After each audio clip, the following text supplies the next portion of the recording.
Manu, hein, faire des petites vidéos avec McFly, Carlito, tout ça à l'Elysée. Ok, bien, bravo. Belle idée, belle initiative. 15 millions de vues aujourd'hui, j'en sais rien, bref. Mais il y a des sujets qui fâchent. Aujourd'hui, le sujet, c'est quoi? On rebondit sur ce qui se passe dans l'actualité entre la France et la Russie avec le champagne. On a tous entendu aux informations, etc. Les Russes ne veulent plus reconnaître l'appellation champagne provenant de France. Un équilibre radical et les décisions qui tombent, ça c'est Vladimir Poutine. Ouais. Bienvenue.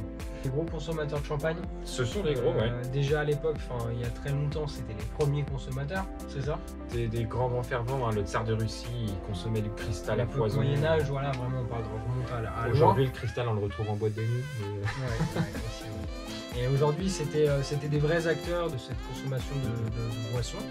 Pas reconnu. Champagne n'est plus reconnu. Ouais, alors que c'est une appellation qui est en France, basée en France. Mais ils auront le droit, et ça j'y ai vu, ils auront le droit de mettre champagne sur leur vin sur leur vin. Leur vin pétillant. Leur vin pétillant de Russie. Et si les champenois qui vendent des champagnes en Russie n'ont pas retiré l'appellation champagne et les vendent sous l'appellation champagne, ils peuvent avoir une amende. Donc, c'est quand même fou, mais on est en train de parler de politique dans le monde du vin. Ouais. C'est incroyable, finalement, on pourrait se dire que c'est pas du tout lié, mais là on voit qu'il y a une corrélation qui est énorme. C'est qu'il y a un fait, il y a une loi qui sort, c'est une actu, une annonce comme ça, et on voit la réaction. Et en plus, à l'heure actuelle, ils n'ont même pas tous les tenants, je pense, ils manquent encore, voilà, ils n'ont pas tous les tenants et aboutissants de l'histoire, qui fait que qu'est-ce qu'il faudra demain, là, tout de suite, pour renvoyer des vins de champagne en Russie pour que ça soit complètement légal et complètement carré. Une actu, comme tu l'as dit, je sais pas, une aberration. Oui, hein. Oui, ça c'est sûr. C'est plutôt une aberration. Ça, c'est sûr, ouais. Déjà qu'il y a quelques temps, quelques siècles, les Anglais voulaient nous bouffer en disant c'est nous qui avons créé le champagne, Dom Pérignon. Sparkling wine. Ouais, sparkling wine, whatever. Dom Pérignon est le créateur du champagne, etc. C'est un Anglais qui a fait ci, qui a fait ça. Maintenant, les Russes s'y mettent. Les Russes s'y mettent, 2021, c'est parti. Qu'est-ce qui se passe hein, pour bientôt, les vins, ce sera plus foncé. Hein. Si jamais tu veux faire du champagne, tu vas en Russie. C'est bon. Voilà. T'es champenois. T'es champenois. Par contre, t'es champenois en Champagne, t'es plus champenois. T'es champenois en Russie. T'es champenois en Champagne en France, mais t'es plus champenois en Champagne en Russie. C'est du délire, donc je sais pas ce que vous derrière la caméra vous en pensez.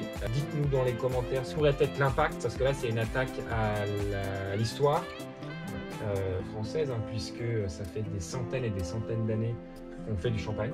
Ouais. Et puis la vraie question c'est le pourquoi, parce qu'il n'y a pas de sens et au final on est encore dans une histoire, je pense, qui ne touche pas du tout le vin, ni voilà, qui ne touche pas le produit, qui est le champagne ou quoi, on est vraiment sur autre chose. Bon, on a parlé politique, on a parlé champagne, ouais. Moi ça m'a donné soif. Moi j'ai hyper soif. Toi je te connais, je suis sûr que t'as le palais tout sec déjà. Déjà on a parlé 2 minutes de champagne, il a le palais tout sec. Je transpire d'ailleurs. Mais qu'est-ce qu'on mange quoi? Ouais, c'est vrai que effectivement dans ce côté un peu politico-économique et tout c'est pas ouf, mais nous quand on parle de champagne on a faim. Effectivement le champagne on le voit souvent comme un apéritif, ouais. Mais ça peut être utilisé à très bon escient pour tous les plats. Entrée, plat, fromage, dessert. C'est vrai qu'on le voit souvent à la coupe, qu'on va consommer comme ça, à l'apéro, en fin de repas, etc. Tu vois le serveur qui avec son petit chariot, tu sais. Avec toutes les coupes, vous voulez un champagne pour commencer? Allez, vas-y, laisse-moi. Mais la bouteille, quoi, tu me proposes une coupe là. Tu veux du champagne, qu'est-ce que tu manges avec? Bah déjà, un foie gras. Un plat un peu que tout le monde connaît, que beaucoup de gens je pense apprécient. Foie gras mi-cuit, pas de poulet. On commence simple. Ouais. Foie gras mi-cuit à l'assiette avec son petit pain aux céréales, son petit chutney. Et là, fleur de sel. La fleur de sel. Et là, qu'est-ce qu'on voit? Faut qu'on fasse le et là. Et là, qu'est-ce qu'on voit? Et ton idée, foie gras. Là, je te dis foie gras. Qu'est-ce que tu as envie de boire? Foie gras. En bulle, champagne. Bah c'est gras. Donc moi je veux quelque chose de coup de trick. L'arc, lâche. Ça fait comme ça quand tu l'ouvres. Ouais, je veux ce qu'on appelle un champagne extra brut, donc aucun sucre résiduel dans le champagne. On est sur quelque chose de droit, de tendu, de frais, d'élégant, qui va découper le foie gras et qui va l'accompagner. Ouais. Voilà. Donc quelque chose extra brut, quelque chose de vraiment sans sucre résiduel. Et en plus vous avez le chutney, vous avez déjà le pain qui souvent est un pain un peu tuné, un pain amélioré. Souvent avec le foie gras, tu sais, t'aimes bien sortir le pain qui change un peu de l'ordinaire. Ouais, voilà, le truc qui sort un peu de l'ordinaire. Il y a déjà une complexité aromatique. C'est vrai que en plus on est en début de repas, souvent quand on mange du foie gras, vaut mieux, moi je suis complètement d'accord, avoir un avis tranché et du coup un accord tranché Mais si vous aimez le sucre, si vous aimez justement avoir un accord qui sera plus sur un thème, du coup la sucrosité, le gras, etc., pourquoi pas aller vers des demi-secs, des cerdons, typiquement en Savoie, dans le budget, quelque chose du coup où vous aurez du sucre résiduel. Voilà. Un autre plat, vas-y, à toi. J'aime bien en fait avec les poissons. Tout ce qui est poisson, produits de la mer, etc. Alors on peut partir sur des blancs de noir en fait. Donc c'est-à-dire que c'est des champagnes qui sont faits avec des raisins rouges ou noirs, comme le pinot noir. À savoir, hein, on va pas aller dans les détails, mais on peut faire du champagne avec des raisins rouges qui vont s'appeler blanc de noir. Petite technique juste pour les gens qui ne savent pas, comment tu fais pour obtenir d'un raisin qui est rouge, hein, qu'on voit rouge, finalement un champagne qui a une couleur qui n'est pas rouge. En fait ce sont des raisins donc rouges ou en peau noire mais avec un jus blanc. Et donc on va éviter la macération entre la peau et le jus pour pas qu'il y ait ce transfert de couleur. Voilà, tout simple. Donc finalement le vin il est vraiment issu d'une presse du raisin et on récupère ce jus uniquement. Voilà. Ok, super. Et bah du coup on mange bien là, hein. Voilà, on est bien. On va quand même finir le dessert avec une petite natte sucrée, un petit gâteau, un petit je sais pas, une petite tarte citron meringuée. Est-ce qu'on resterait pas dans le thème français? Tarte citron meringuée. T'es sûr que c'est français la tarte citron? Non mais c'est quand même ce qu'on a dit, c'est très français.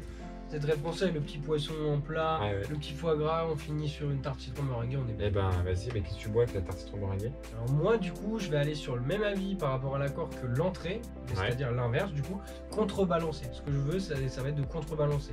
On est sur quelque chose où il y a de l'acidité, où il y a souvent, si c'est bien fait, de la fraîcheur, donc on a quelque chose d'aéré, d'aérien comme dessert.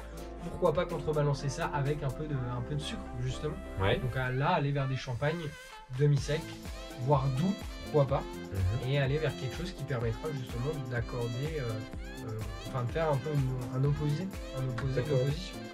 Accordéon. Et si on veut sortir un peu du champagne, parce qu'il n'y a pas que le champagne en France, même si on vous aime, hein, les championnats, il n'y a pas de problème, mais on peut aller sur des régions hors champagne, hein, comme la Bourgogne, l'Alsace, la Loire, avec des méthodes traditionnelles, hein, donc c'est des vins qui sont faits comme le champagne, mais comme ils ne sont pas en champagne, on ne peut pas les appeler champagne, sauf si tu es en Russie. En Savoie, on trouve beaucoup de ce qu'on appelle les méthodes champenoises.